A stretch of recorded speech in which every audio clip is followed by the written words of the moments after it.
वक्रतुंड महाकाय सूर्यकोटि समप्रभ निर्विघ्नं कुरु मे देव सर्वकार्येषु सर्वदा।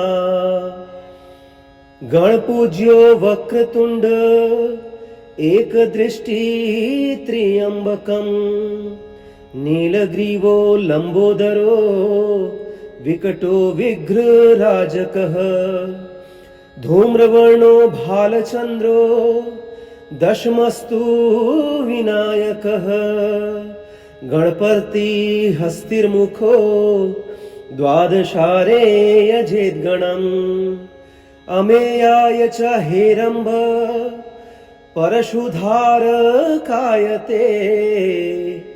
मूषकवाहनायैव विश्वेशाय नमो नमः। एकदन्ताय शुद्धाय सुमुखाय नमो नमः। प्रपन्नजलपालाय प्राणतार्ति विनाशने वक्रतुंड महाकाय सूर्यकोटि समप्रभ निर्विघ्नं कुरु मे देव सर्वकार्येषु सर्वदा।